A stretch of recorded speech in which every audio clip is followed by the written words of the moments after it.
Hello everyone, tonight on our program, National Petroleum Authority announces it will implement suspension of price stabilization and recovery levy beginning November.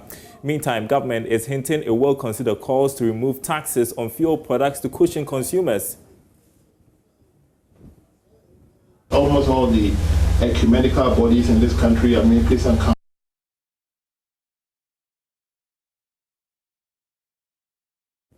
Apologies for that. Also coming up, we'll tell you how some graduates are taking the bull by the horn to create their own businesses despite the harsh economic conditions. So we do business consultation where we give assistance to people who want to start their business. We began operation in 2019 when we realized that there is a problem that needs to be solved. We realized that students go through several challenges when school is on vacation. And that's on Business Live tonight. My name is Darryl Kwao. Thanks for joining us, everyone. Details in a moment.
Well, first up tonight, the National Petroleum Authority has announced that it will implement the suspension of the price stabilization and recovery levy on fuel for 2 months, beginning November.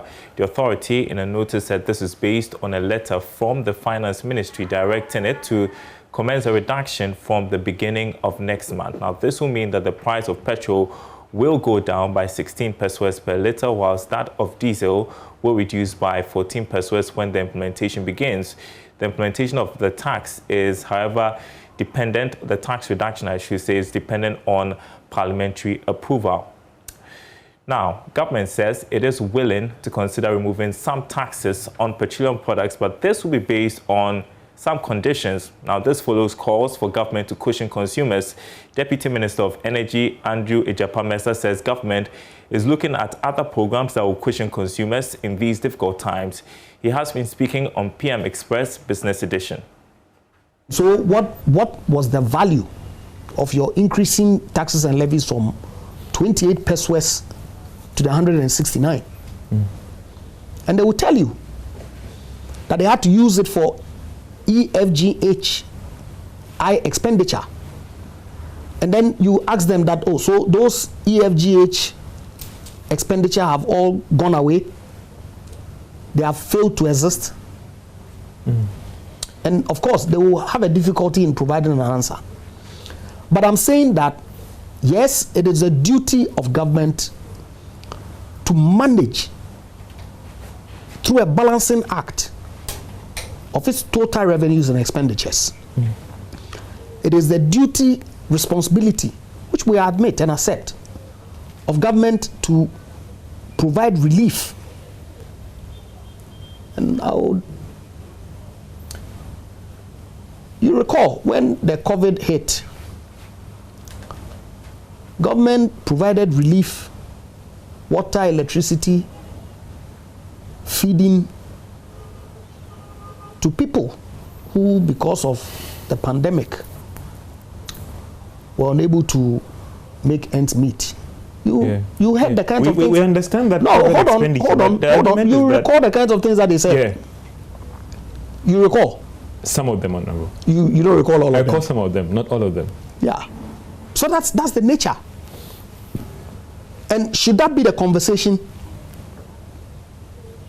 I'm prepared, and I believe that the Finance Ministry is prepared to look again at whether indeed the bust margin, and I've heard advocacy from civil society, BDC, the Chamber, and COPEC make a case why they think that a certain margin. So the discussion is going between the Ministry of Finance to look at the possibility of reviewing some levies. Indeed, I mentioned to Senior Hosi, whom I was on a program with at Joy, that you are a member of the advisory board of the Ministry of Energy. Table these issues, and as far as I'm concerned, to the extent that they are constructive, why not? So government will look at it as long as they won't have serious impact on our I'm saying levels. that there has to be a balance. Meanwhile, the Ghana Private Road Transport Union says it will go ahead to increase transport fares if government fails to remove some taxes on petroleum products. Now, unemployment among graduates has been a bane to economic growth, but some graduates have taken the bull by the horn to create their own businesses despite the harsh economic environment. James Ishen tells us more in this story. Every year, students are being admitted into the university. Same year, students are also being graduated out of the university. According to the Institute for Statistics, Social and Economic Research, only 10% of these students who graduate from various universities get jobs after school. We are here at the University of Ghana to speak to some students who started their businesses whilst on campus and still not giving up on their dreams to be entrepreneurs. Then we speak to an expert, Dr. Lord Mensah, to also know what's the way forward as a country. Let me start from you, Emmanuel Gameli. You tell me what you've been up to and what your business is all about. I competed University of Ghana as a biomedical engineering student. And yeah, so I am actually the founder of Banvet Consults. So at Banvet Consults, we do business consultation where we give assistance to people who want to start their business. We give them advice, and sometimes those that do not have their business registered too, we assist them to register their businesses. Also, we do graphic designing and entrepreneurship training. I understand you are into transport services, and you've been doing this for some years now. Take me through what you do with respect to your transport service business. Thank you very much. My name is Barnabas Mensah Lyrics. I run a transport company named New Best Transport Services on University of Ghana campus and other university campuses. We began operation in 2019 when we realized that there is a problem that needs to be solved. We realized that students go through several challenges when school is on vacation in their pursuit to travel from campus to home, and then vice versa on resumption. So we said, okay, why not we provide buses that would be available to transport these students to their various homes and then back to campus on vacation and then resumption respectively. So we did that in 2019. That is when we began, and then I think business was booming. We were able to extend it to some other campuses, some few campuses here in Accra. We are looking forward to extending it to so many campuses, university campuses, and even senior high schools in the country. I think that our services, this is a service-oriented business, so we didn't require too much capital. I capitalized on the connections that I had with people. As at that time, Vanda Lyrics in Commonwealth Hall, I was all over the place, so I leveraged on the relationship I had with people. And then, these are the same people who would be patronizing our services, and they were the same people who recommended us to their colleagues in the other hall. So that was how come we were able to start with New Best Transport Services. From the beginning, the passengers were not forthcoming. That is for the start of most businesses, but we weren't that demoralized. We were still high-spirited that there are glorious moments in the days ahead. So we moved on, and today, New Best is all over the place. If you look at business, obviously, every business startup needs money, and the monies that are needed for such businesses needs to be friendly in terms of the recovery. Because a typical business that is starting, pick up maybe entrepreneur who has just started, cannot easily have funds from the bank. Have we, as a country, sat down to look at even partnership? This youth, the young ones that you interviewed, I believe, might have approached one of you, people they think they have it in the society. And so if the government, apart from the government himself taking that initiative, Ghana, one thing I've realized is that when a policy is being rolled out and it tends to be government-oriented, that policy never see itself to the latter, to the implementation level. And so what I would encourage, more or less a solution to, what you asked me would be that, government should partner the private man in financing entrepreneurs. The private man, we have people who have money now who are prepared to help people who have brilliant ideas and they want to see it running through as a business. After interacting with Dr. Lord Mensah, we are being made to understand that the government needs to partner with the private sector to create employment for these teeming youth who are out there being unemployed.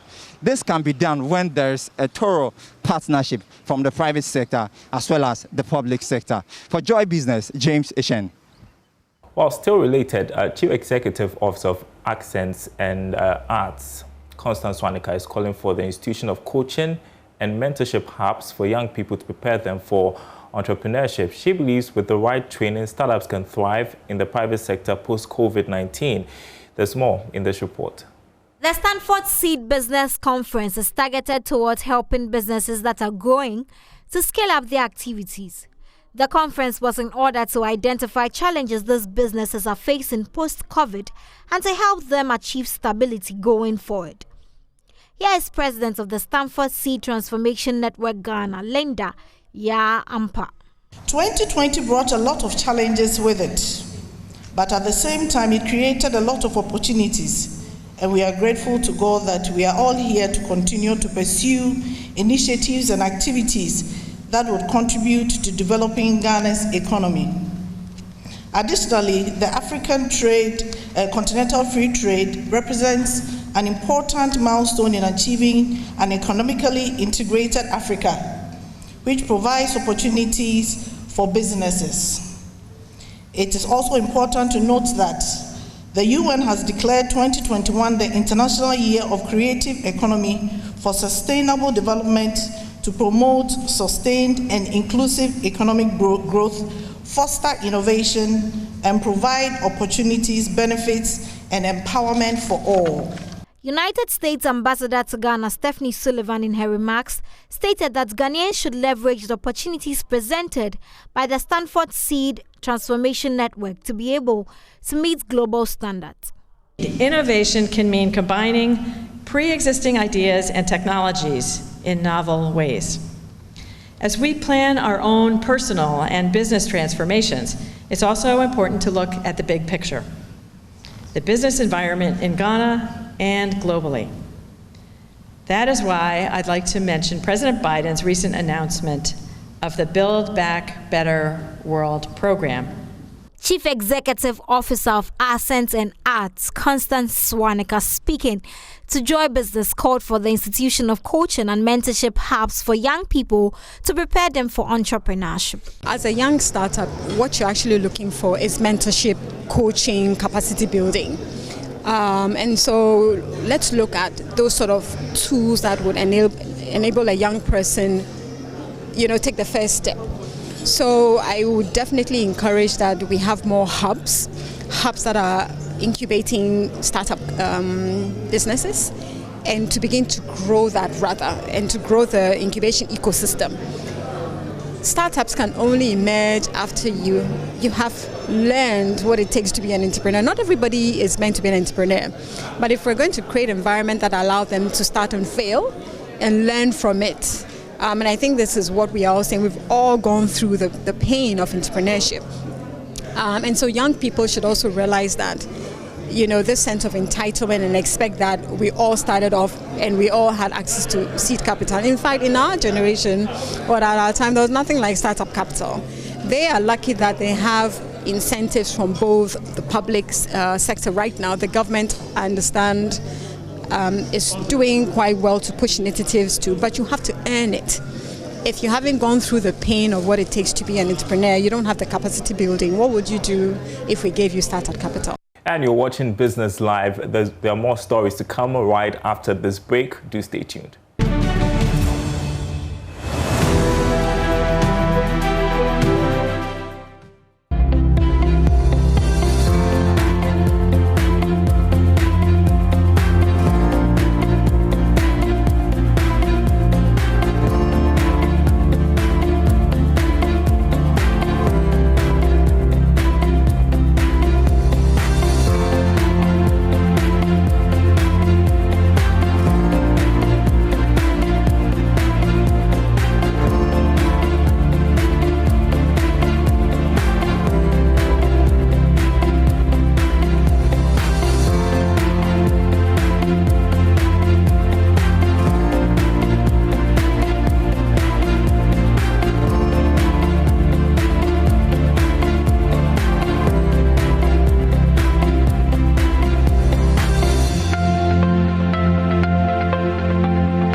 Welcome back, everyone. Now, President of the Canada-Ghana Chamber of Commerce, Alexander Norty, says the association is poised to promote Ghanaian companies in Canada and vice versa. According to him, his outfit is considering embarking on corporate social responsibility projects in the country.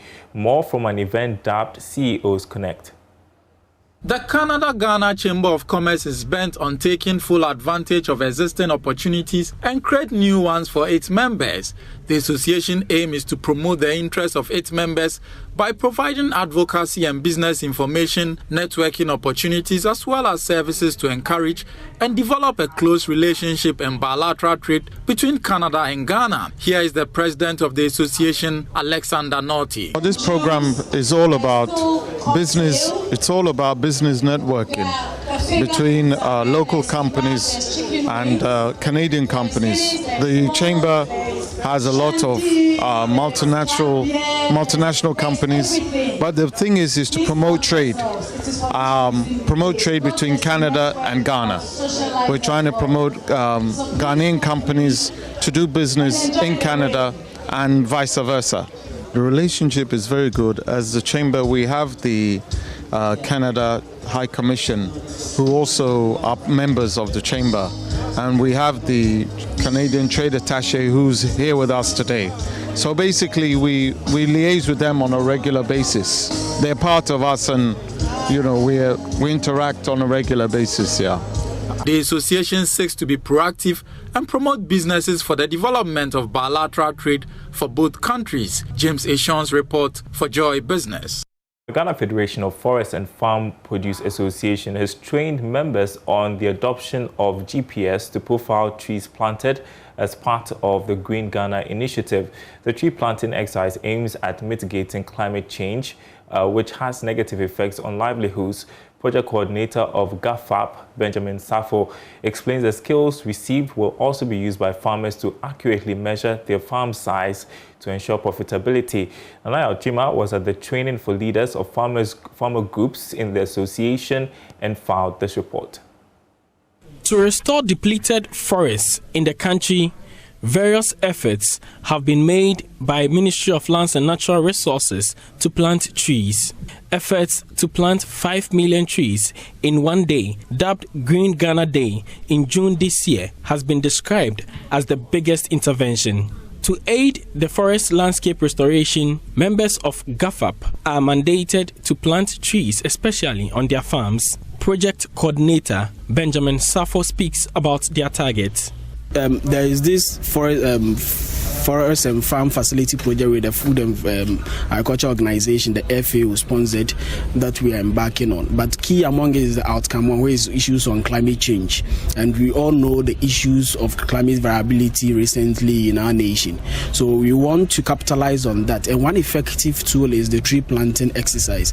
And we are happy it falls in line with a government initiative through the Ministry of Environment, Science and Technology. So we want to just capitalize on that. Also see how best our farmers will be able to integrate trees in their farm. In tracking the planted trees, members are being trained to use GPS to record trees planted and profile them. This will be done by farmers taking coordinates of the trees immediately they are planted. Mr. Safo says the system will also improve profitability since farmers will also gain knowledge in using technology to measure their farms. So after this program, the 2 days training, and it's solely practical program, each farmer will be having the GPS machine and they will send it to their farmer-based organizations where the tax will be solely in your farm. Are they trees?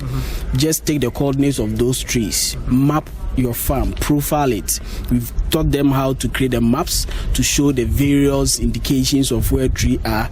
Then we pick all those data so that we get to know currently when you take a district, let's say in the Bono East region, Techiman, or even the municipal, how many trees are there based on the number of farmers that we have, so that going forward you get to know that the trees are depleting or they are increasing, which will encourage us in the next move exactly what to do. Meanwhile, the farmers have welcomed the use of technology in tree planting. Farmer Lydia Mela is positive of the impacts. If I come to tell you that I've planted trees, what is the evidence. So the training is telling us that it is not evidence-based. So if I say I've planted trees, my women groups are planting trees, what is the evidence? So it is the GPS that will show the evidence. For Joy News, Nana Yauchima, Kumasi. And that's Business Live tonight. Thanks for watching, everyone. There's more news on our website, myjoyonline.com/business. Our top story there, bullion van robbery, BOD told to ban phones in banks, implement fiat to overhaul cash in transit measures. There's more on that, plus other stories on our website, myjoyonline.com/business. My name is Darryl Kwao. Thanks for watching and do enjoy your weekend.